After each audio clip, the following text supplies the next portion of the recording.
Hello students, how are you? I hope you are all fine. Students, today's class is the continuation of our previous class. Okay? In our previous class, we learned about tenses, their different divisions, and we learned three divisions of present tense. What are they? You know well, you remember well. They were present continuous, present perfect and simple present. Okay, these three tenses I discussed thoroughly. I think you understood all. Okay, now today I am going to teach you another 3-4 tenses. Actually they are the division of tenses. Okay, and I think you will learn properly. You will pay your whole attention, because in my previous class I discussed that tense is the base of English. Okay, if you want to learn English well, you need to learn tenses well. Otherwise you cannot be a good student in English. Okay, so let's move to the class. I have written here 3 tenses: simple past, past continuous, past perfect. And with this past I have discussed another simple future. Okay, and all these tenses are in your grammar book from chapter number 11 to 15. That means if I can complete these 4 tenses, your 11 to 15 chapter will be completed. Okay, now coming to the discussion about these 4 tenses. We learned about simple present, present continuous and present perfect. Okay, now here simple past. What is the situation of simple past? When will we use simple past? Simple past tense is actually used for an action completed at some time in the past. अतीत में किसी समय में कुछ काम हुआ था, complete हो चुका था, उसके लिए हम लोग सिंपल पास्ट इस्तेमाल करेंगे. ठीक है, सिंपल पास्ट हम लोग कब इस्तेमाल करेंगे? अतीत में कुछ काम, कुछ घटना घट चुका था, कंप्लीट हो चुका था कोई काम, उसके लिए हम लोग सिंपल पास्ट इस्तेमाल करेंगे. ओके, सिंपल पास्ट का बनावट किस तरह रहेगा, स्ट्रक्चर फॉर्मेशन किस तरह रहेगा? First subject, then V2, object remaining. You know V2, second form of the verb. In my previous video I discussed that you need to learn as many as verbs, and there are 3 forms: first form, second form, third form. You have to write in your copy, write the meaning, spelling, and then learn 3 forms of the verbs. Okay, so here you need to use subject, then second form of the verb, then object, then remaining. So this will be the structure of simple past. Okay, other name of simple past is past indefinite. Other name of simple present, present indefinite. Okay, now I have given one example. You can see, I met him on the road. Meet, M-E-E-T, meet मतलब मुलाकात करना. उसका second form क्या होता है? Met, M-E-T, met. Third form क्या होगा? Met. But in our structure we see subject V2, V3 is not needed here. V3 हमारा यहाँ पे जरूरत नहीं है. तो मीट का सेकेंड फॉर्म मेट. देखो मैं लिखा हूँ I met, not meet, met. मेरे साथ मुलाकात हुआ था. किसका? उसका मुलाकात हुआ था. कहाँ पे? On the road. और ये अभी का बात नहीं है, बहुत पहले हो चुका था. तो ये जो सिचुएशन है, एक काम बहुत पहले हो चुका था कंप्लीट, उसके लिए हम लोग क्या सिंपल पास्ट इस्तेमाल करते हैं. पहले सब्जेक्ट लिखना है, सब्जेक्ट आई है. उसके बाद वर्ब का सेकंड फॉर्म, मीट का सेकंड फॉर्म मेट लिखा हो. ऑब्जेक्ट हिम, ऑब्जेक्ट मतलब जिसके ऊपर में जिसको लेके काम किया जाता है उसको कहते हैं ऑब्जेक्ट. ऑब्जेक्ट के बारे में मैं डिस्कशन कर चुका हूँ पिछला वीडियो में. Okay, I met him on the road. On the road is remaining part. I have given another example. He had his dinner. वो अपना डिनर लिए थे at 8 o'clock yesterday. कल रात को 8 बजे वो अपना डिनर लिए थे। तो had का सेकेंड फॉर्म क्या होता है? have मतलब खाना, have मतलब लेना, have मतलब रहना। तो हम लोग खाने के लिए have इस्तेमाल करते हैं। Okay, I have my lunch मतलब मैं मेरा लंच खाता हूँ। आई हैव माई टिफिन, मैं मेरा टिफिन खाता हूँ। तो हैव का सेकेंड फॉर्म हैड हो गया। इस हैड के जगह तुम एट भी लिख सकते हो। ईट का सेकेंड फॉर्म, ईट मतलब खाना, सेकेंड फॉर्म एट। तो यहाँ पे हैड मतलब एट, हैड का मतलब एट। ओके, ईट का second form ate, third form eaten. He had his dinner, वो अपना डिनर खा चुके थे at 8 o'clock yesterday। काल का बात है, काल कंप्लीट हो चुका था। तो कोई भी काम अतीत में कंप्लीट हुआ था, इसके लिए हम लोग सिंपल पास्ट इस्तेमाल करते हैं। ठीक है, समझ में आ गया? Next coming to past continuous tense. Continuous का मतलब है non stop. Continuous means non stop, without stopping any work happening now, present continuous, and without stoppage any work happened in the past, was happening in the past। अतीत में कुछ काम, कुछ घटना चल रहा था, बिना रुके हुए कोई काम चल रहा था, उसके लिए हम लोग पास्ट कंटिन्यूअस इस्तेमाल करते हैं। सिचुएशन में लिख चुका हूँ जो मैं बताया। Use to talk about something, किसी चीज़ के बारे में बात करने के लिए हम लोग इस टेंस इस्तेमाल करते हैं। कौन सा चीज? that was going on at some time in the past। अतीत में कुछ समय में कोई भी चीज हो रहा था, कोई भी काम हो रहा था, कोई भी घटना घट रहा था अतीत समय में। ठीक है, अभी नहीं, अभी से पहले अतीत में कुछ काम हो रहा था, कुछ घटना घट रहा था।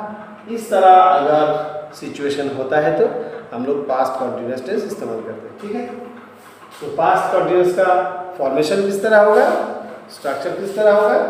Subject was and were, any one of was और वेयर में से किसी एक को लिखना, या तो वाज लिखना या तो वेयर लिखना।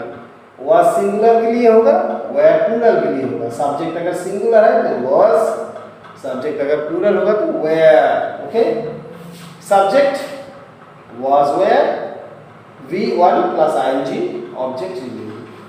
वर्ब का फर्स्ट फॉर्म के साथ ing लगाना पड़ेगा, उसके बाद ऑब्जेक्ट रिमेनिंग अगर रहेगा तो लिखना पड़ेगा। ठीक है, आज give an example, you can see he was learning, subject ही अगर सब्जेक्ट होता है तो वेयर नहीं लिखेंगे हम लोग, वाज लिखेंगे। सिंगुलर के लिए वाज होता है, प्लूरल के लिए वेयर होता है। He was, learn is the verb, ing लगा दिया, ऐड कर दिया लर्निंग। ही वॉज लर्निंग, वो सीख रहा था। हिज लेसन, अपना पाठ, वो अपना पाठ सीख रहा था। He was learning his lesson. Okay, another sentence, they plural बन गया सब्जेक्ट, तो वॉज नहीं लिखना है, वेयर लिखना है। They were play verb, ing added playing. They were playing carroms, carrom खेल रहे थे। तुम लोग कैरम खेलते हो ना, कैरम बोर्ड है तुम्हारे पास? तो वो लोग कैरम खेल रहे थे, अभी का बात नहीं है, बहुत पहले वो लोग खेल रहा था, उन लोगों का काम चल रहा था। तो कोई भी काम पास्ट में हो रहा था, इसके लिए हम लोग पास्ट कंटिन्यूअस टेंस इस्तेमाल करते हैं। तो सब्जेक्ट के बाद हम लोग वेयर और वेयर में वाज में से किसी को लिखते हैं, V1 के साथ ing ऐड करते हैं, उसके बाद जो कुछ रहता है ऑब्जेक्ट रिमेनिंग हम लोग लिख देते हैं। तो समझ में आ चुका है past continuous tense. Now past perfect, you can see past perfect. When do you use past perfect? This tense is used to denote action completed in the past before another action began. इसका मतलब अतीत में दो काम हुआ, दो काम, एक काम से पहले दूसरा काम हो चुका था। इस तरह अगर होता है तो जो काम पहले होता है उसके लिए हम लोग पास्ट परफेक्ट इस्तेमाल करते हैं, और जो काम बाद में होता है उसके लिए हम लोग सिंपल पास्ट इस्तेमाल करते हैं। मतलब इस टेंस में, इस प्रकार टेंस में हम लोग दो काम देखेंगे अतीत में। दो काम में इस तरह होगा, एक काम होने से पहले दूसरा काम खत्म हो चुके होंगे। तो अगर इस तरह होता है तो जो काम पहले होता है उसके लिए हम लोग पास्ट परफेक्ट इस्तेमाल करते हैं, और जो काम बाद में होता है उसके लिए हम लोग सिंपल पास्ट इस्तेमाल करते हैं। So this tense is used to denote action completed in the past. कोई भी काम अतीत में कंप्लीट हो चुका है, इसके लिए हम लोग इस्तेमाल करते हैं completed in the past before another action began. और एक काम शुरू होने से पहले और एक घटना घटने से पहले एक काम कंप्लीट हो चुका था। मतलब दो काम, एक काम से पहले दूसरा काम हो चुका था। ओके, तो इसका स्ट्रक्चर किस तरह होगा? सब्जेक्ट, हैड और V3। Can you see? Subject, had, V3, this is the structure of past perfect. Okay, और क्योंकि इस तरह सेंटेंस में दो काम दिखेगा, दो घटना देख पाएंगे हम लोग, तो जो घटना पहले घटेंगे उसके लिए सब्जेक्ट हैड V3 मतलब पास्ट परफेक्ट इस्तेमाल करेंगे, और जो बाद में हुआ उसके लिए हम लोग सब्जेक्ट और V2 लिखेंगे। मतलब सिंपल पास्ट का जो स्ट्रक्चर है सब्जेक्ट V2 उसी को इस्तेमाल करेंगे। ठीक है, एग्जाम्पल देखोगे तो और भी क्लियर हो जाएगा। द पेशेंट हैड डाइड, मरीज मर गए थे। Before the doctor came, doctor आने से पहले। तो अतीत में दो काम हुआ था, एक डॉक्टर आया था और एक मरीज मर गया था। तो डॉक्टर आने का जो काम है वो शुरू होने से पहले, मतलब डॉक्टर आने से पहले ही मरीज मर चुका था। तो कौन सा काम पहले हुआ? डॉक्टर आना पहले हुआ या मरीज का मरना पहले हुआ? मरीज जो है, बीमार इंसान जो है, वो पहले मर चुका था और उसके बाद डॉक्टर आया। मतलब डॉक्टर आने का जो काम वो बाद में हुआ, पहले मरीज मरने का, बीमार इंसान मरने का काम हो गया, मर गया। तो जो काम पहले हो गया, जैसे कि मरीज मर चुका था, उसके लिए पास्ट परफेक्ट इस्तेमाल करेंगे। दैट मीन्स हैड और V3 देंगे। देखो हैड V3 लिखा हो। द पेशेंट, ये मरीज है, हैड डाइड। डाई का थर्ड फॉर्म क्या होता है? Die, died, died. तो हैड और V3 लगा दिया, हो गया पास्ट परफेक्ट। और डॉक्टर का जो आना वो मरने के बाद हुआ है, मतलब डॉक्टर आया जब, उससे पहले ही मरीज मर चुका था और उसके बाद डॉक्टर आए। तो डॉक्टर आने का काम बाद में हुआ था, इसीलिए द डॉक्टर लिखा हो। देखो सब्जेक्ट लिखो V2 केम, काम के सेकंड फॉर्म क्या होता है? केम, सब्जेक्ट V2। तो जो काम पहले हो चुका है उसके लिए हैड V3, जो काम बाद में है उसके लिए subject V2, subject V2, subject V2। यहाँ पे सब्जेक्ट हैड V3। समझ में आया सबको?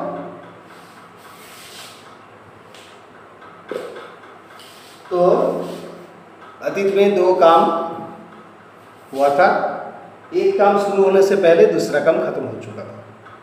इस तरह अगर परिस्थिति होता है तो हम लोग पास्ट परफेक्ट का इस्तेमाल करते हैं, और जो काम पहले होता है उसके लिए हम लोग पास्ट परफेक्ट इस्तेमाल करते हैं, जो काम बाद में होता है उसके लिए हम लोग सिंपल पास्ट इस्तेमाल करते हैं। Now another sentence, the train had left before the man reached platform. एक इंसान प्लेटफॉर्म में पहुंचने से पहले ट्रेन छूट चुका था। तो कौन सा काम पहले हुआ है? ट्रेन का छूटना। नेक्स्ट काम क्या हुआ था? इंसान का पहुंचना। दो काम हुआ था, इंसान ने पहुंचे प्लेटफॉर्म में और ट्रेन छूटे, ये दोनों काम में एक काम से पहले दूसरा काम हो चुका था। मतलब उस इंसान को प्लेटफॉर्म में पहुंचने से पहले ही ट्रेन छूट चुका था। तो ट्रेन छूट चुका पहले, उसके बाद इंसान ने आया। तो जो काम पहले होता है उसके लिए पास्ट परफेक्ट टेंस इस्तेमाल करते हैं, और जो काम बाद में होते हैं उसके लिए हम लोग सिंपल पास्ट इस्तेमाल करते हैं। क्या लिखेंगे? The train had left, train पहले हो छूट चुका था इसलिए द ट्रेन, उसके बाद हैड, देखो लीव का था फ्रॉम, लीव मतलब छोड़ के चले जाना, लीव, लीव मतलब छोड़ के चले जाना। तो लीव का second form left, leave left, left. तो थर्ड फॉर्म हम लोग दिए हैं, हैड के बाद थर्ड फॉर्म होता है the train had left, train छूट चुका था। The train had left, okay, the platform before the man reached. तो प्लेटफॉर्म को यहाँ पे ना लिख के हम लोग यहाँ पे भी लिख सकते हैं, ठीक है। तो यहाँ पे लिखने से शायद समझने में अच्छा होगा।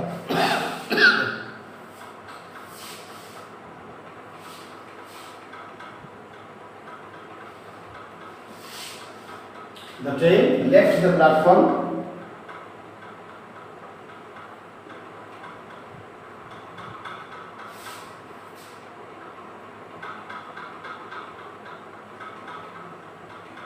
before the man reached.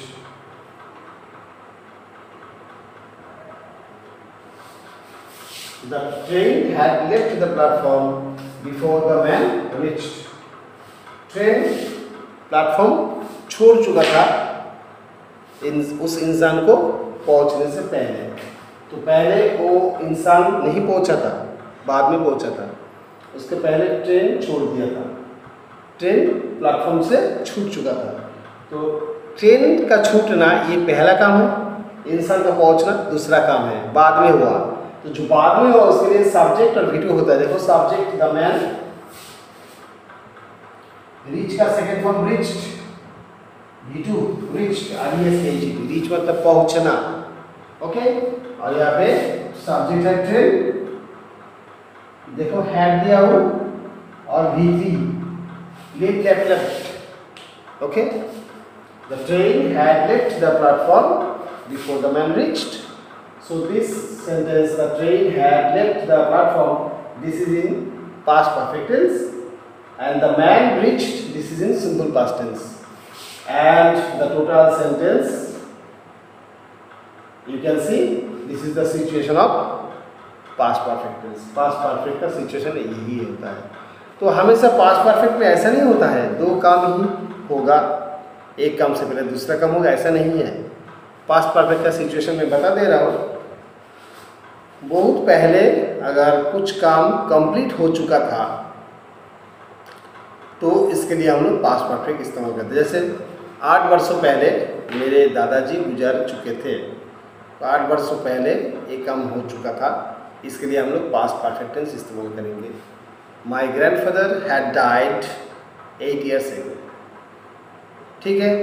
यहाँ पे हैड डाइड ना लिख के तुम डाइड भी लिख सकते हो, मगर 8 वर्षों बहुत समय है, बहुत दिन पहले हो चुका है, इसलिए हैड डाइड भी लिख सकते हो। तो ऐसा नहीं है पास्ट परफेक्ट टेंस में दो काम होना जरूरी है। अगर अतीत बहुत पहले में एक काम कंप्लीट हो चुका था, एक घटना घट चुका था और उसका रिजल्ट अभी तक भी है, तो इस तरह अगर होता है तो पास्ट परफेक्ट हम लोग इस्तेमाल करते हैं। पास्ट परफेक्ट का स्ट्रक्चर यही होता है, सब्जेक्ट के बाद हैड होता है, V3 होता है, okay. Now coming to the simple future. Simple future, future मतलब भविष्य, भविष्य मतलब अभी का समय नहीं, आने वाला समय है जिसके बारे में हम लोग किसी को पता नहीं रहता है। उस समय में कुछ काम होने वाला है या तो हो सकता है, इस तरह अगर परिस्थिति होता है तो हम लोग सिंपल फ्यूचर इस्तेमाल करते हैं। सिंपल फ्यूचर का देखो, used to talk about something that will happen in the future, ऐसा कुछ बात करने के लिए हम लोग इस्तेमाल करते हैं जिससे पता चलता है कि भविष्य में वो होगा, मतलब अभी तक नहीं हुआ है, होने वाला है। तो इस तरह सेंटेंस का स्ट्रक्चर बहुत सरल है। किस तरह लिखेंगे हम लोग? सब्जेक्ट के बाद शैल या तो विल लगाएंगे। फ्यूचर का साइन होता है शैल और विल। बिना शैल विल फ्यूचर नहीं होगा। अगर भविष्य का काम आज नहीं है, काल आने वाला काल में कुछ काम होने वाला है, कुछ घटना घटने वाला है, उसके लिए हम लोग जरूर शैल विल इस्तेमाल करेंगे सब्जेक्ट के बाद। सब्जेक्ट कुछ भी हो, शैल या तो विल इस्तेमाल करना है, और शैल विल के बाद हमेशा वर्ब का फास्ट फॉर्म होगा। उसके बाद ऑब्जेक्ट रहेगा तो ऑब्जेक्ट देना है, रिमेनिंग रहेगा तो देना है। तो सिंपल फ्यूचर का ही स्ट्रक्चर है। Used to talk about something that will happen in the future. Okay, example given, you can see the example. I will do the work tomorrow. मैं आने वाला काल ये काम करूँगा। जो काल अभी तक नहीं है उस काल में हम लोग करेंगे काम, तो ये टुमारो है। I will do the work tomorrow. मैं आने वाला काल में काम करूँगा। देखो will दिया है ना, will मतलब फ्यूचर का निशानी है। आई के बाद शैल होता है, विल भी होता है। शैल में होता है मैं करूँगा, विल में होता है जरूर करूँगा। ठीक है, तो विल में थोड़ा ज़्यादा दबाव होता है। आई शैल, इसको शॉर्ट में हम लोग आई लिखते हैं, अल, आई, उसके बाद apostrophe comma double L, I'll. Okay, I do the work tomorrow, और इसको हम लोग आई विल भी लिख सकते हैं, I will do the work tomorrow. We shall buy a new house. We shall buy a new house. Shall future के बाद बताते हैं। We shall buy मतलब हम लोग खरीदेंगे, अभी तक नहीं खरीदे। A new house है, नया मकान खरीदेंगे। तो भविष्य के बारे में कुछ बात करना है तो हम लोग shall और will इस्तेमाल करते हैं, और वर्ब का फास्ट फॉर्म लिखते हैं। देखो buy जो है फास्ट फॉर्म है, buy का सेकंड फॉर्म तुम लोग जानते हो, buy का सेकंड फॉर्म bought होता है, BOUGHT, bought. Buy, bought, bought, fight, fought, fought, catch, caught, caught. तुम लोग पढ़े ना, बहुत सारा भाव तुम लोगों को लिखने के लिए बोला था। बहुत सारे जन लिखे, बहुत सारे जन नहीं लिखे। जो नहीं लिखे वो लोग गलती किए हो। वर्ब का 3 फॉर्म, कम से कम 100, 150, 200 वर्ब लिखना है कॉपी में। उसका 3 फॉर्म याद करना है मीनिंग के साथ। ओके, और तब जाके तुम्हें इंग्लिश में अच्छा रिजल्ट कर पाओगे, इंग्लिश में अच्छा जानकारी मिलेगा। तो we shall buy a new house, this is simple future tense, this is in a simple future tense. Okay, now I hope you learned all the tenses from simple present to simple future. Okay, and you have already learned present 3 tenses, past 3 tenses, future 1 tense. That means total 7 tenses you have already learned. Hope you will study these tenses again, and you will try to understand the sentences, the situation, and you will remember the structure, and then you will try to do the exercises. Okay, today's class time is over. Bye all of you. Have a nice day.